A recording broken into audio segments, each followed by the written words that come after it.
take that shit again.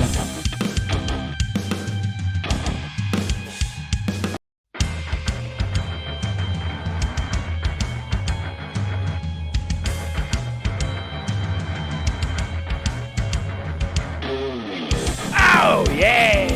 There we go.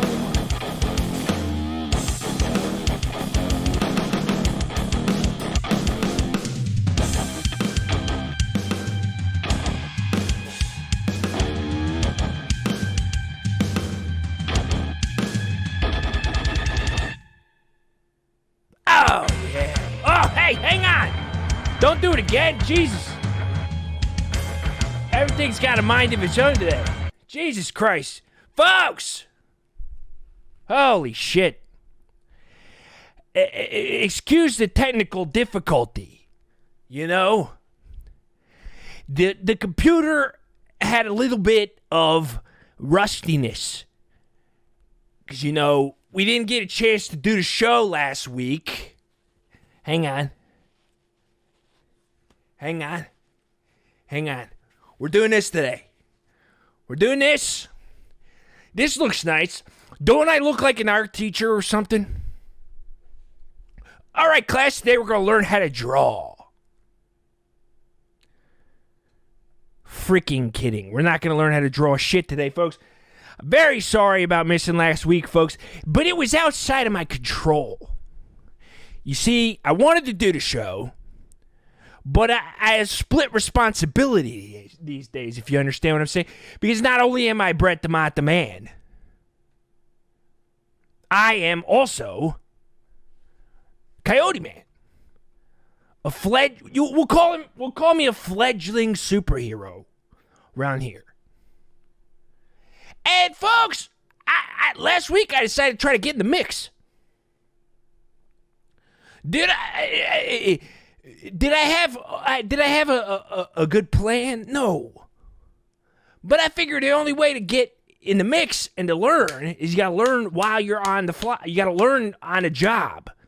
Throw the frying pan into the fire and cook the steaks. That's what we got to do, folks. So, last week I took to the streets. Last Monday, I went out about 7:30 at night. Sun was going down. People were getting out of there. They were eating their dinners. They were going out. A couple of ne'er-do-wells out there on the streets. And I'm sitting there in a corner. Because, you know, you got to just be vigilant. So I'm sitting there in a corner. And I see these two guys. These big, tall guys with army guy haircuts. They're walking across the middle of the street. And listen, folks, we got to start small. I can't start taking down murderers with the first try. Coyote Man and the murder catcher out of the gate. Coyote Man figured, hey, why not stop a little jaywalk? Stop a jaywalk, hold the guys. Tell them they can't do that. It's against the law to do the jaywalk. Little did I know, in this town, there ain't no jaywalking laws. The whole street is a crosswalk. And I'm telling that's never been the law anywhere, as far as I knew. So I detained these guys. I get out of the car. I walk up to them. I got the shirt on, so they know. I mean, don't this look like a crime fighter to you? And I say, hold on, fellas. Where do you think you're going?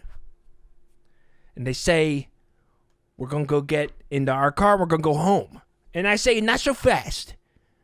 Don't you know that there's crosswalks on either other corners? And they look at me like I'm crazy. And of course they are. Because I listen.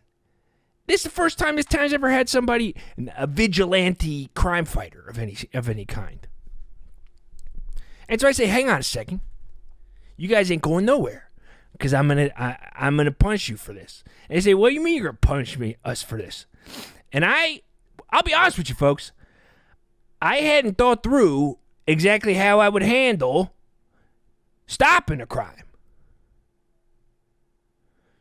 So I'm sitting there, they're like, what are you gonna do about it? And I say, I don't know.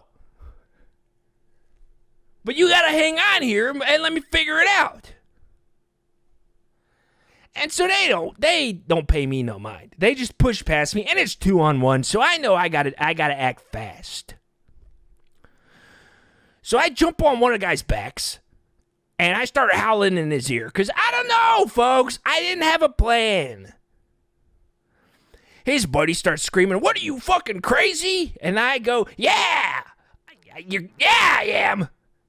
Because again, I got no idea what I'm doing. Anyway, I think these guys know Krav Maga or something because they beat the living hell out of me.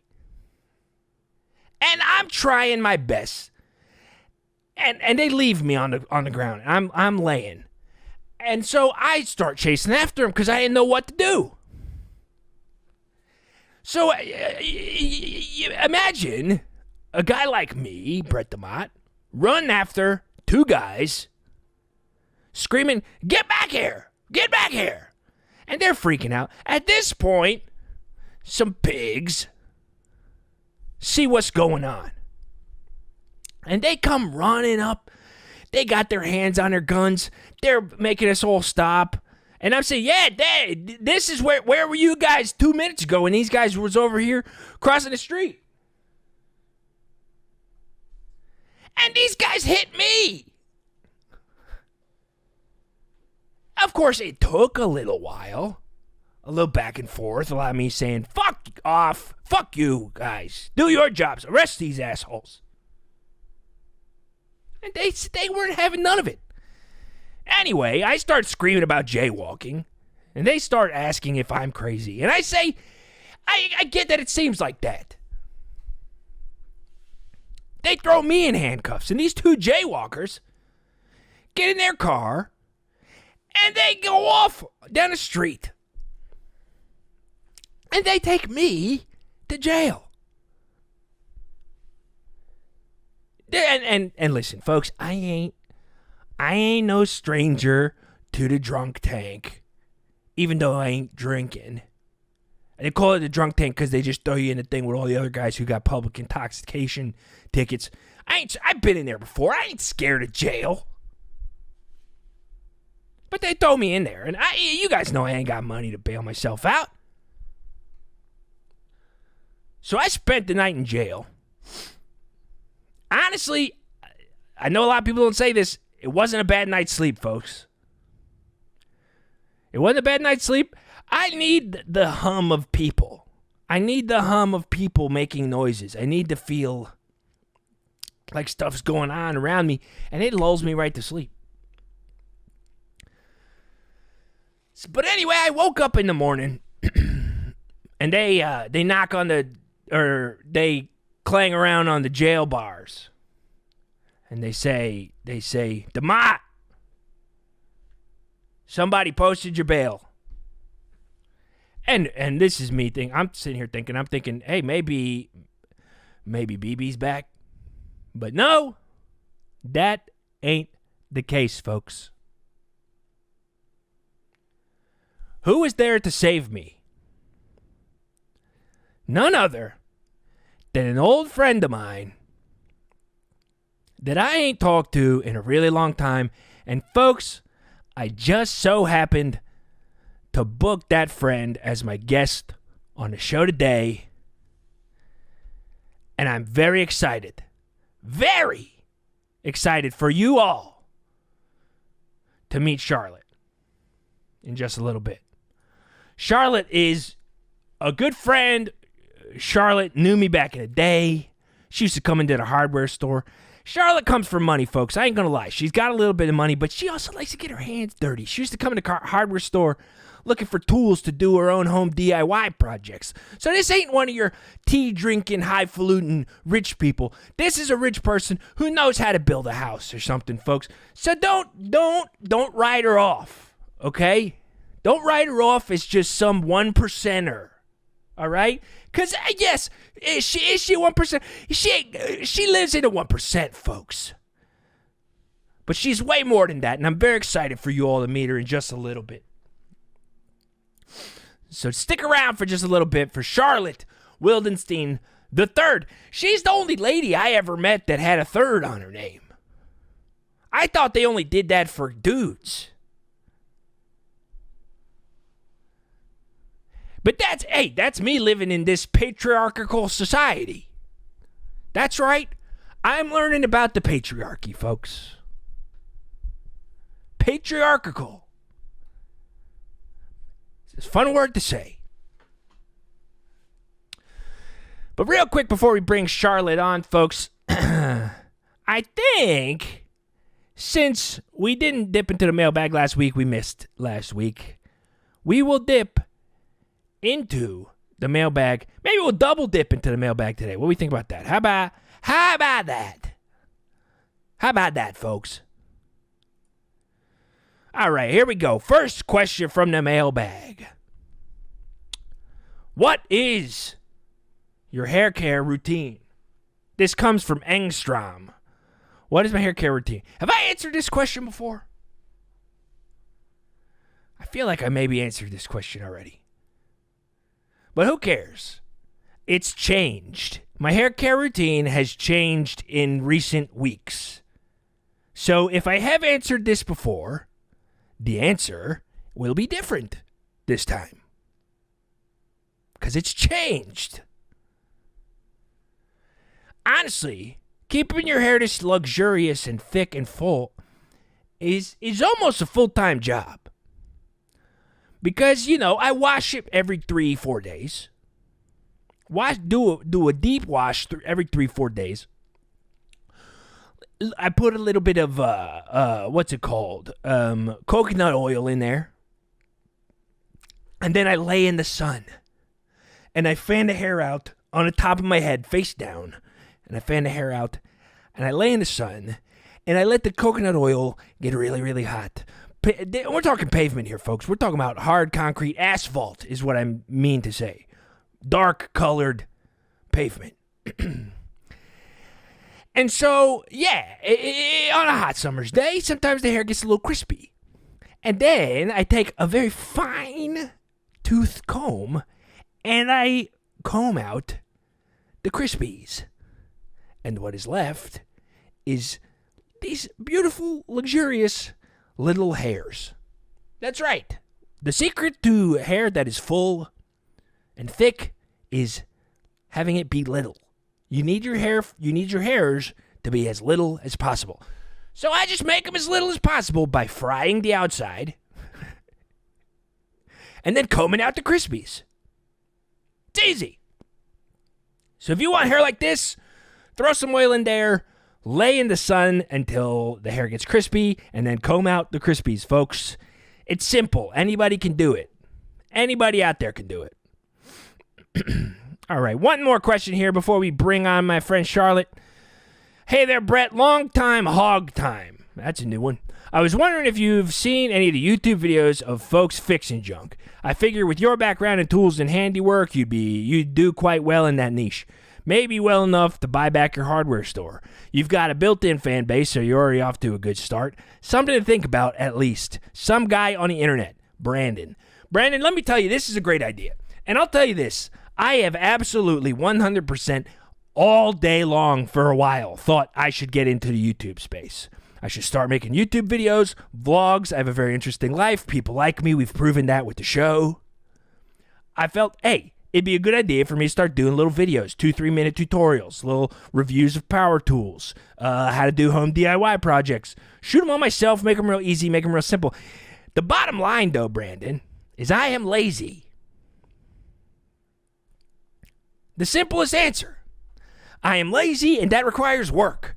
Do I have the skills to do those videos? Absolutely, 100%. I could do them in my sleep. But do I have the drive to do those videos? Absolutely not. Because we're thinking, making a 2.5 minute tutorial video, that's setting up, you got to have the product. You gotta make the thing. You got to make sure you shoot it. You got to watch it. You got to edit it. You got to make sure the sound is good. You got to do a QC watch. It's difficult. It ain't easy. And I'm lazy.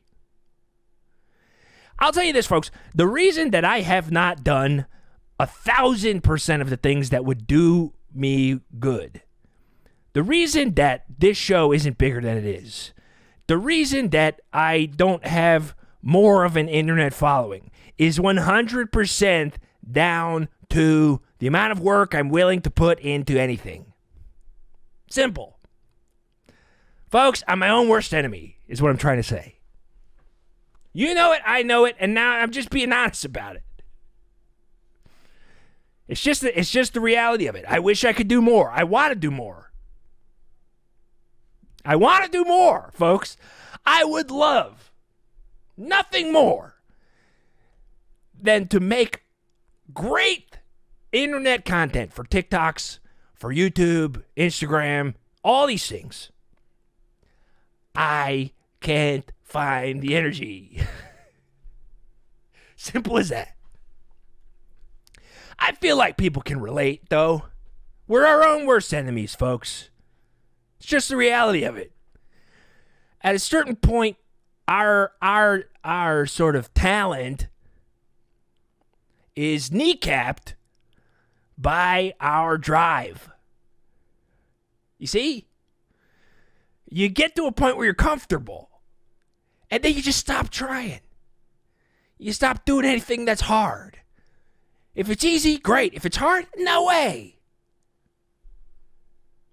That's the story. That's the story of my life. It's the story of a lot of people's lives. But maybe one of these days, we'll do some of that stuff. That's all I can say. That's all I can say, folks. I wish I did more, but I don't. And that's it. All right, folks. After that deep dive into my warped psyche, I think it's just about time for me to bring Charlotte on. I'm very excited, guys. Charlotte does have money, and she likes to throw it around. So this might be a good opportunity for me to find an angel investor for one of my many ideas. So, just saying, we'll see how things go. But folks, please stick around through the break. We're going to go quick break here. I'm going to get Charlotte on the line, and then we'll be back to talk to Charlotte a little bit. Thank y'all so much for being here. Hang tight for just a second.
Okay, here we go, folks. Folks! Thank you so much for sticking it out through that break. By the way, is my audio, am I just blaring? I can't tell. It sounds crazy in my ears. I can't tell if I'm blaring or not in your ears. Very sorry if I'm too freaking loud. But we're just going to have to go with it, folks. But, folks, like I said, I'm so incredibly excited for my guest today. It's honestly, it all worked out great, honestly, because I've been wanting to catch back up with Charlotte, and then it just so happens that she knew that she swooped in my time of need and was there to help me out, and I'm going to take this opportunity as I bring her on the show to thank her for everything she did. And let everybody say thank you so much to Charlotte Wildenstein III. Charlotte, how you doing? Oh, she's drinking. What's that? A martini? What you got there? A martini. Of course. I'm sorry. I thought I could sneak one last sip in. Of course. No, hey, ain't no narcs here. You know how I feel about the pigs. I ain't gonna narc you out. You can drink as much as you want, wherever you want, Charlotte, and I ain't gonna tell nobody. You know that. That's the bread I love and know. Thank you, my dear. I of appreciate course. it. It's Absolutely. been a long day. It's been a long year. I have to have something. I know. You got however you gotta unwind, I say unwind in that way. You know, for me, it's hammering nails into boards with as much force and trying to do single hits to get the nail all the way in. That's how I unwind. You sip a martini, we're the same. We're the same. Sip a martini, but I appreciate a good hammer. You know that. I know. I'm not a stranger to good hammering now of nails. Exactly. Hey, that's funny. It's a double entendre. Might not be my first of the night. Oh, hey, that's fine. I like it. So Charlotte, I told the folks before you came on how we know each other. You used to come into the hardware store looking to do some DIY projects. I'm looking behind you and seeing this is your sitting room or what is it? And you did this. This is a side office that just wasn't being used for tonight. So I thought it could, function. It's a little, everybody's places are such a mess in quarantine, of course. So please forgive me. I mean, it looks incredible. And correct me if I'm wrong, but you did all this by hand. I did. It's a constant. Everyone assumes, of course, that I bring in people, that I have a contractor, that I can't build beautiful Gothic arches and a hand wood carved fireplace, which took less than 4 months, which was not to be believed. I mean, that's incredible. Because I'm seeing people. When I used to work at the hardware store, people come in and they never knew exactly. They weren't the sort of where the buck stops, if you know what I mean. And what I liked about it when you came in is you knew exactly what you wanted and you didn't have to ask nobody about it. You were just like, listen, I'm looking for some interesting crown molding. What kind of stuff you guys got? And then when we didn't have what you wanted, you said, just give me some raw boards. I'm going to do the little tool that I'm going to just make the design myself. And I can see right now behind you, those little archways are the ones that you made from just raw wood. You handed me that very wood. Yeah. It's incredible. I won't say it was a breeze, but I don't mind getting a little dirty. I don't mind a little elbow grease. Okay. No. I'll say these little angels over the fireplace. Now that was a little sweat. Yeah, I can tell. That's very detailed work. YouTube video. Yeah. Yeah. I'm telling you. It took a little bit of tutorial. I wasn't quite there yet, but once I got the arches, I was like, Charlotte, you got this, girl.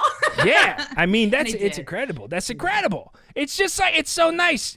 How did you even because a lot of people who come from money, and listen, I don't like to talk about it. I did kind of come from money. I had money growing up, but I live meager means now. But a lot of people who come from money, they don't have that sort of creative spark or that desire to execute their own visions. Where did that come from with you? I've always been interested in where that came from, because you just don't, on the surface, and again, this is my own biases.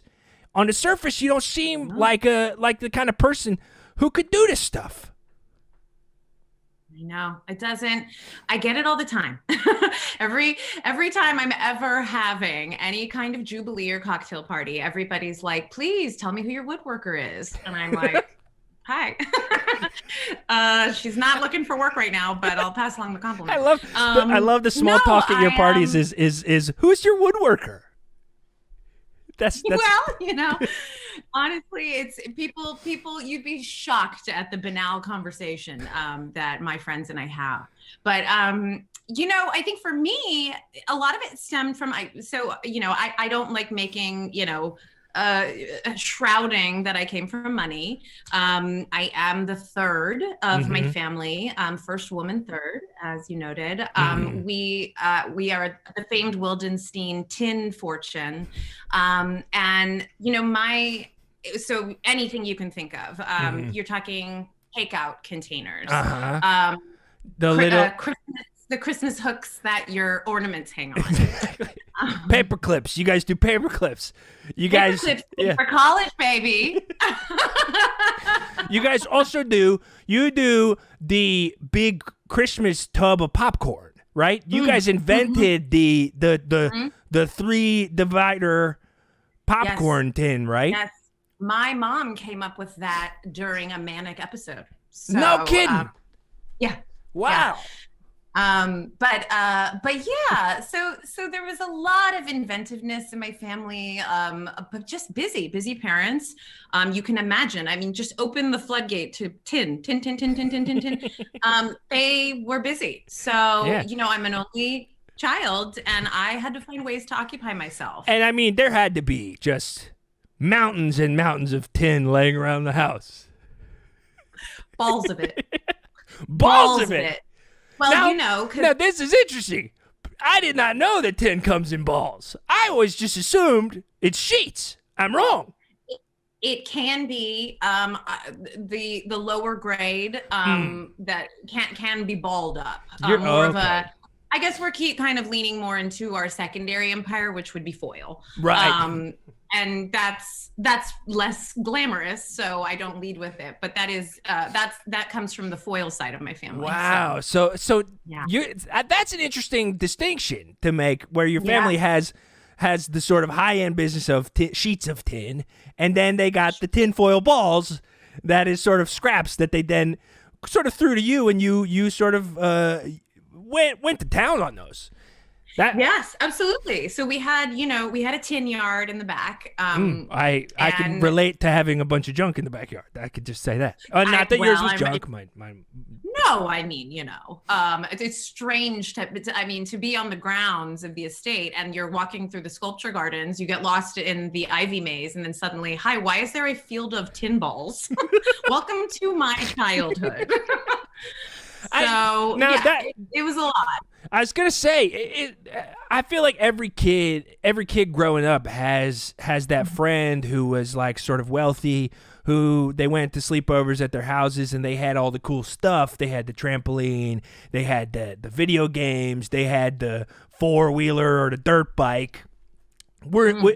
You would bring kids over to your house to sleepovers for your birthday or whatever, and you would just do smelting tutorials. Yeah, and thank God we had good lawyers. Because I'm sure these children burn themselves constantly.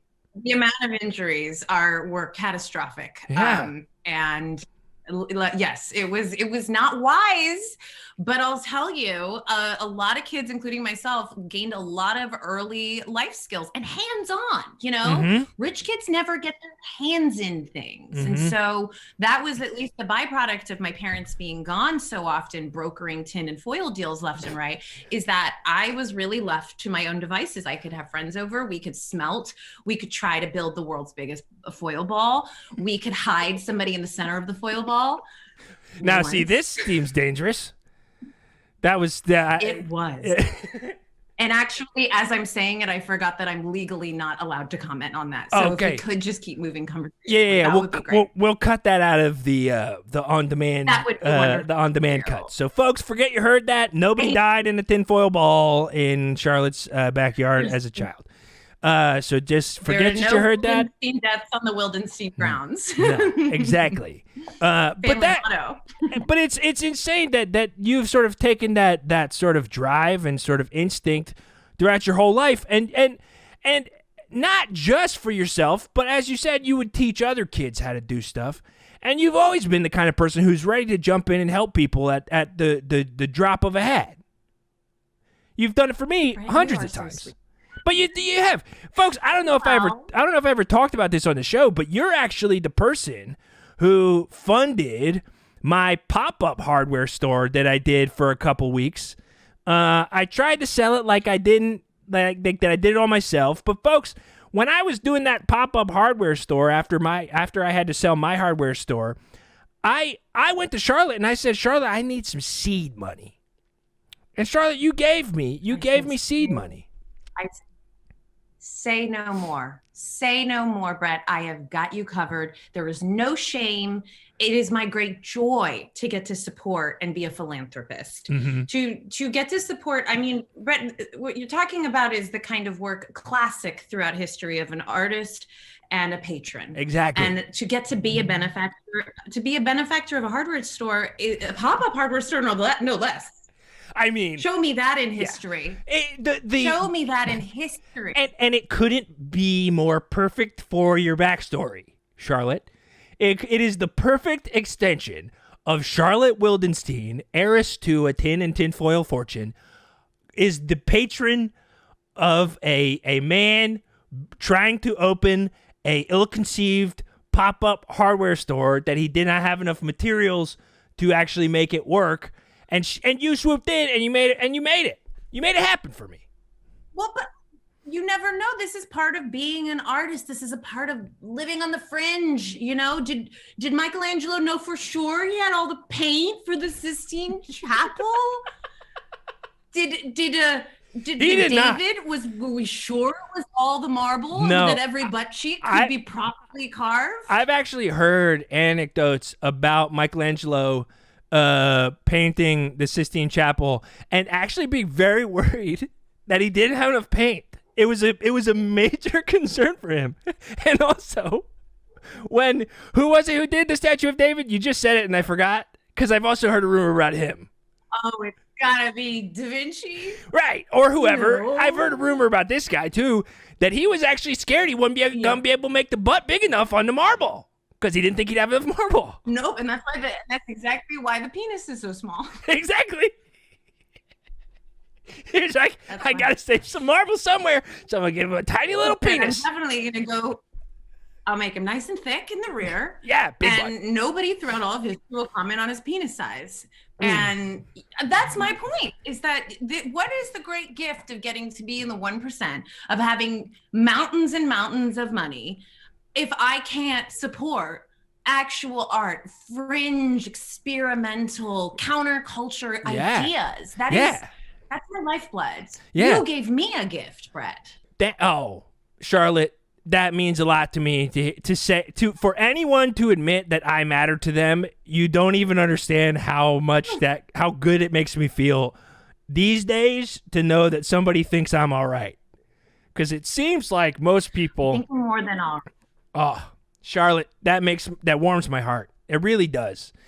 And I feel like we need more people like you in this world, because it does feel like art is being sort of tossed by the wayside, you know? And before people start screaming at me saying, Brett, commerce, businesses isn't art, it's not the same thing. You getting money to start a business isn't the same thing as somebody getting money to follow their dream of making an experiential, immersive theater project or some stupid shit like that.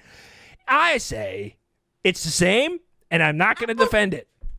I'm sorry. I mean, look, it's very easy to throw stones from the outside, right? I will tell you, as someone who has a membership to the Louvre, that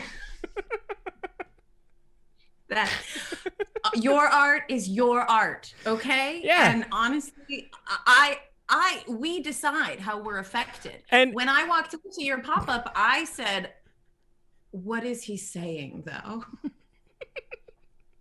And I never answered the question, and you said that is art. And I just want to jump back. You say you had a membership to the Louvre.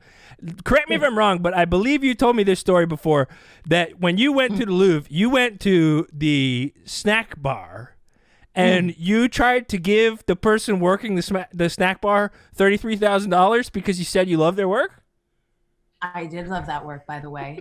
I'm so sorry, but I dare another human alive to place a brownie on a tray the way Francois did. Francois? And by the way, Francois traveled with me for 7.5 years afterwards. No kidding. As like your personal food person? Yes, brownie tray, accoutrement So extraordinaire, Esquire. Snacks only. Snacks only. Not a personal chef, Well, just sort of a no, snack I have one of those. carrier. Right. I'm not going to Paris without my chef. I know that was a dumb question. I should have known. Your chef goes everywhere with you. No, I'm being a silly goose. No. No, I'm profoundly moved by what I would kind of coin as small art. Yes. Yeah. The art that you like, that feeling of like, is this art? You like people walking into something and not completely not knowing that they're within a sort of artistic experience. To even beyond that, I like when people go, "That's not art," and that's more. Get out. You like when people throwing money at the man who works here, and I say, someone didn't finish their art history series in college. Right, because you organized a protest at a local college of the art department because you said they were leaving out the whole part at the end that covers how McDonald's was an art experiment or an artistic art piece. I feel my blood boiling just remembering it, quite honestly. I'll tell you this. It is not easy to pick it in fur. It's not easy to pick it in heels, let alone with a stomach full of McNuggets. But there are points that need to be made, and I was happy to make that point. Yeah. And I said, I don't need a rotunda named after myself. Thank you very much. It was on the table, thanks to years of benefactoring. I would like the recognition of true art. And they pushed me outside. Because you wanted them to, you wanted the campus McDonald's to put your name on the drink cups, kind of how In-N-Out Burger puts a Bible verse inside it. You wanted it to just say, Charlotte Wildenstein III, this is art. You just wanted to say this is art in quotations. This is art. Can you imagine you're a young person in the world doubting your abilities? You drop your Diet Coke. You look at the bottom. Wait a minute.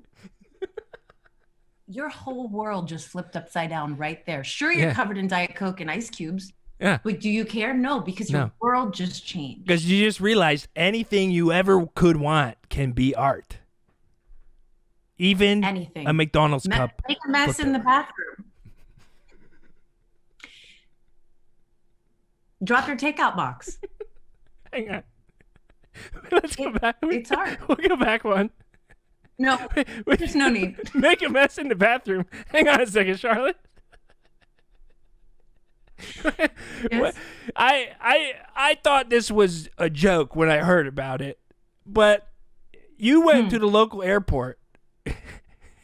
You were flying to Montana to go see a rock sculpture.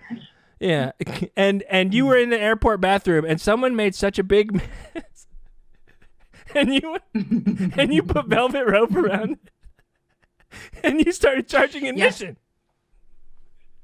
Yes, and I have a membership there too. So no kidding. You got a membership to the airport bathroom? That's incredible. Yes, I do. And guess what? Sure, it caused a scene. It was technically unhygienic, but is there a part of you though in this circumstance that wishes that you could have met the artist? Because it's up until now, it's been an unknown artist, and I know you. I ran around that airport. I ran around that airport, heels clacking, jewels jangling, fur flapping in the wind behind me, going, "Who is the artist? Who is the toilet artist?" I ran up. I smelled people. I tried to trace the smell. And they were gone. You know who I think it could have been? Who? Banksy. Hey! Banksy. It could. I thought you were going to say like a regular person that I didn't know, but I know this guy. It could have been a Banksy. Banksy needs to shake things up. Even by you.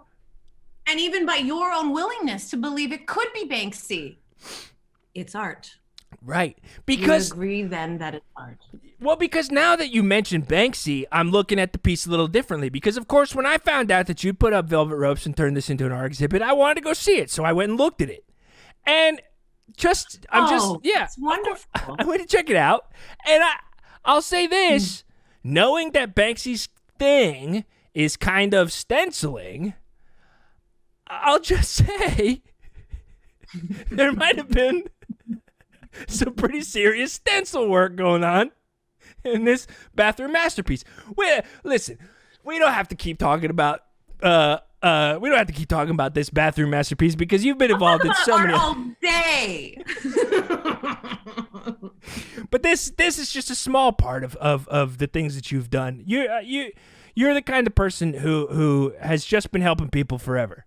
And that is the thing. I think that what drew me to you is that you seem like a person that I could never do anything that would make you like lose faith in me or not want to know me. It felt like no matter how hard I tanked or how much I failed, you were always right there behind me to pick me up and say, Brett, it's not over. Your story isn't over yet. Your story's not over. Do you know that my great-grandfather tried to invent the tin takeout box 111 times? You're kidding me. Every time there was a hole in the bottom. Every time. Seems like a very easy fix. Well, he was in an insane asylum, so It's not so easy.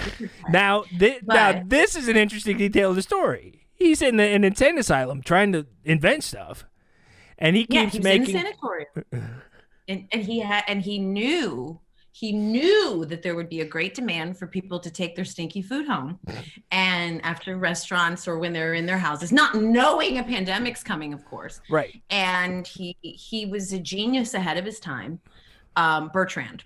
And Bertrand Wildenstein. Yes. Yes, Bertrand Wildenstein, folks, look him up.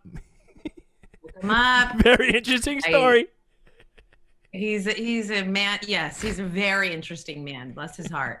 But all that to say, he believed in himself, whether he was aware of his surroundings or not, debatable. Right. But he continued and he designed something that has allowed me and my family to live a beautiful life. Yeah. And quick question, just for everybody here. A lot of people are probably sitting 111 times. There was always a hole in the bottom.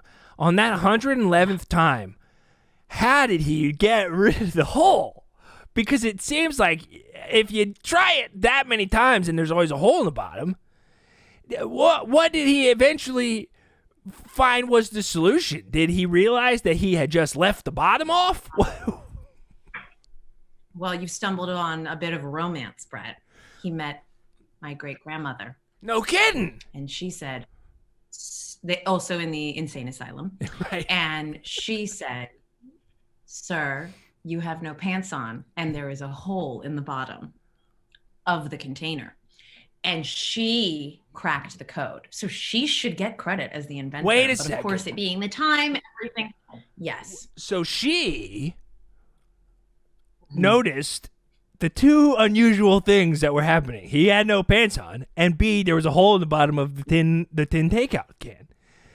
And so what you're saying to me is that Bertrand Wildenstein 111 times tried to invent the tin takeout box and didn't even notice that there was the hole in the bottom.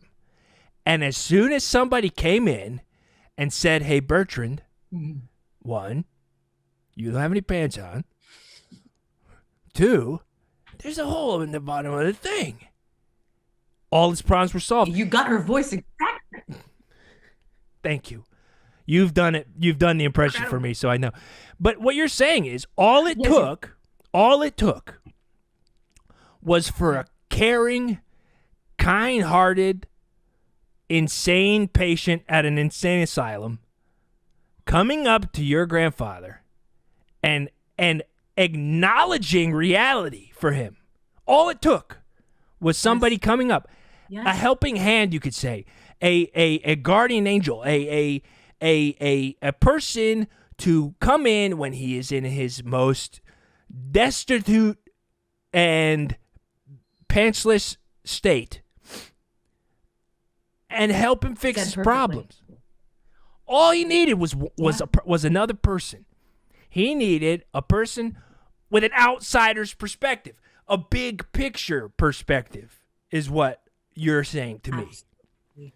See, and this is it. This is it, Charlotte. This is what I've been missing.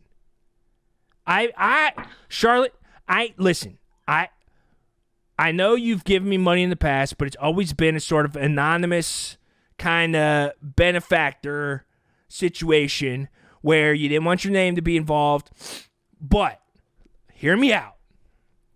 I got this idea, and I think you are exactly the right person to partner with me, because it feels like it takes a lot of the different things that you've done in your life and the things that I've done in my life, and it kind of synthesizes them into something unique and special that I haven't been able to get off the ground. And I want you to hear me out and just let me know what you think. I'm listening. I am all ears. And listen, this isn't even... I'm open to change, because this has been nothing but roadblocks the entire time. But hear me out. This feels like I'm getting to hear Van Gogh explain Starry Night. Go ahead. This is it. Oh, that is a perfect example. This is exactly Van Gogh. It was Van Gogh doing Starry Night. Yeah, it was Van Gogh doing Starry Night. I got this idea, and it's called Stuff for Students. I don't know. You may have heard of it. I know there's been rumors going around, but basically... It sounds familiar. Yeah, basically, the whole idea is that we go around and we take people's old stuff, old washing machines. We take old clothes. We take beat-up cars. We take, their Christmas trees after they're done doing Christmas tapestries if they don't want no more. We take all those things, and then we give them to students. So it's like Toys for Tots, but it's stuff for students. And so far, I just got about 1 million different things in my yard taking up space that I'm trying to find students to give them to. Everybody's saying they don't want it. They say it's unfocused. I think I just need a new layer. I think I got the nuts and bolts, but I need to figure it out. So what I'm saying is, I need your input. You're a person who has always had answers for me. If I'm going to take stuff for students to the next level, what do I do? Everybody keeps saying nobody wants to sell junk. It almost feels like you're trying to pawn off junk on students.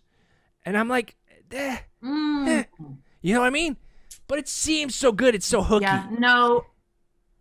I hear you exactly. Thank you for trusting me. Of course. I know it's vulnerable to share our innermost artist voice. Of course. So I appreciate it. No, I think it's brilliant. I think it's brilliant. I knew you'd say that, and I'm glad you did. I think to call it unfocused speaks to a complete and total lack of understanding. I'm thinking we pump a few million into it and take it to the Whitney biennial. Maybe I call in a few favors. Wait a second. Are you saying we're going to take the stuff out back? Yeah. And we're going to turn this into an art installation? I can't think of where else it could be a better home. I'm thinking of, Maria Abramovic, the artist, is present. The stuff is here. This is Brett. Brett, the stuff is here. Brett DeMott. And people can sit. People can sit, and you might sit in a chair all day, and you can't pee, and you have a little pee bag on your leg, and you sit, and people look at your stuff. Holy crap! And look at you. Holy crap! At your stuff, and look at you. And what are we feeling? What is the emotion? And they must take something is also a piece of it. Holy shit! A new Charlotte, you cracked it. You absolutely cracked it. Folks. It's what I do. It's what I do. You heard it here first, folks. Charlotte Wildenstein III has cracked it. Starting tomorrow, you can come to my backyard and you can see my art installation, Brett DeMott, the stuff is here. That's what it's called. And you come and you line up and you sit in the middle of it all. And then you've got to take a piece of it when you leave. You have to take something. And yes, a lot of this stuff is huge. It sizes you are not allowed to leave without taking an object. And you have to transport it. I can't help you at all. So bring help. That's the whole thing. That's the whole thing. You come and you sit in my junk or stuff, and then you have to take a piece of it at the end. Yeah. So sounds great. Literally covered in goosebumps. I am too. I feel a Netflix doc. That sounds exciting to me.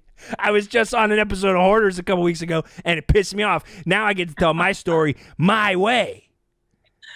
Holy I'll shit. call Sarandos. We're giving you a doc. Let's have Jay-Z produce it, and I'll think on it, but I have a great feeling. This is the very project I've needed. I have needed this because I finished the chandelier. It's beautiful. And I have been bumbling. Oh, thank you. I have been bumbling around, bored out of my gourd. Hello, quarantine. This is exactly what I need. This is perfect. Charlotte. Perfect. Charlotte. Oh, you are brilliant, Brett. No, Charlotte, we are brilliant. We are. That's Two Brains, folks. This was the Bertrand Wildenstein and his nurse or his other co-patient. She wasn't a nurse. She was a co-patient at the insane asylum. Coming up and saying, "You ain't wearing pants," and there's a hole in the tin. This is our moment. We figured it out, folks. Holy smokes! I feel so alive right now, Charlotte, because I finally, for the first time in my whole freaking life, feel like I have a very concrete purpose. Can be both. Yeah. One, I gotta buy a superhero suit if I'm gonna do the Coyote Man thing. I gotta look different. You've heard about Coyote Man. You know about this. I'm a superhero named Coyote Man. I get more powerful when I'm hungry. I don't need to explain it further than that. I need to have a superhero suit if I'm gonna do that for real. That's the purchase I have to make. But the purpose that I have now is to spread my artistic vision, our artistic vision, across this whole town. No. I'm a benefactor. I am only enabling my muse.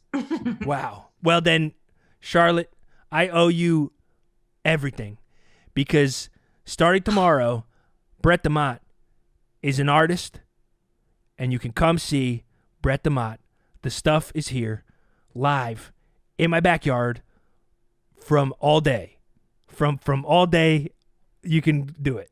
There's no time limits. It's all day. I'll be here. And then you got to take stuff. No time limits. This is beautiful. I feel so emotional. I haven't really been moved by art in a while. Charlotte, you've moved me. And Charlotte, I got to tell you, I got to wrap things up here. But I've never in my whole life felt better than this moment right now. And it's been a tough few months. It's been a tough few months of me flailing. I'll be honest with you, Charlotte. I've been flailing since way before Christmas, when everything started falling apart for me. I've been flailing completely. But for the first time since my wife divorced me, I feel like I know why I'm here. I know why I'm here. And that is to save people's lives fighting crime and also spread art throughout the world. So, Charlotte, I have you to thank for that. And I can't tell you how much I appreciate it and how much of an unexpected turn things took from having you on the show today. Not only did you bail me out of jail, you also just came on this show and completely changed my life. So, Charlotte, from the bottom of my heart, thank you. And thank you so much for being on the show today. Honestly, it really, truly, I can't even begin to describe. It goes both ways, Brett. I appreciate your art. Thank you for having me. Keep buying tin. Hey, I will. You know, I got tons of leftovers I got to wrap up, so I will be buying tinfoil for the rest of my life. But Charlotte, thank you so much for being here. I really, truly do appreciate it. It was wonderful to chat with you, and thank you so much for all your input. I'm going to let you go, but I will be talking to you very soon because you got to be one of the first people to come through and get a taste of the stuff is here.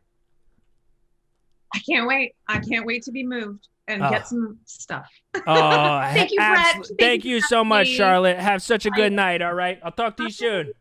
Bye-bye. Bye. Folks, soaks,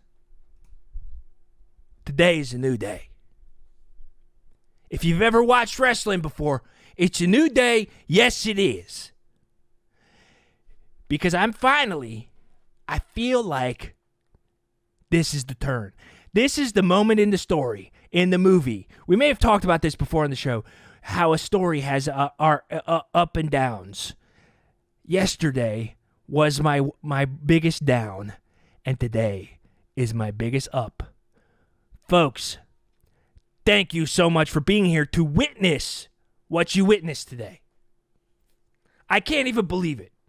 This feels huge. This feels bigger than me. This feels like the start of something insane and special. And you all were here to see it. Holy smokes. It's just uncredible. But folks, obviously, Charlotte doesn't need our money. But turning this thing into a full-fledged art exhibit might take a couple bucks. So if you can throw a couple bucks into the donation pot, there's a link down below. You can also type !donate into the chat and a link will show up. Throw a couple bucks in the pot. All that money will go to Charlotte to turn my life into an art exhibit. So if you can do that, I'd really appreciate it. Even just $1 if you enjoyed the show. $2, $1, doesn't even freaking matter. If you can't do that, it's no big deal. Just be here every Tuesday, 7 o'clock, to see the show live, because the only reason that it's fun for me to do is because there's people here watching, and I appreciate every single one of y'all for being here. Had a bunch of bits get donated today. Patterson Music hit me with some bits. Bree hit me with some bits. T-Mac gifted 5 subs. Thank you so much. Watto resub. Bob gifted a sub. What else? Sizzlebot resubbed. Bree hit me with another bit. Jam's Paper resubbed. Patterson Music had a gifted sub earlier and sent 100 bits. Holy smokes. And Beanie Weenie resubbed. Holy smokes, folks. Thank you all so freaking much for being here.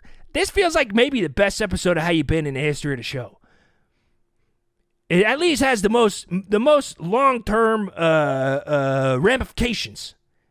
I believe this will change me as a person, and you'll have to tune in next week to see if that's a good thing or if that's a bad thing. But thank you all so much for being here. As always, I really do appreciate everybody taking the time out of their Tuesday night to watch this show and watch me be an idiot.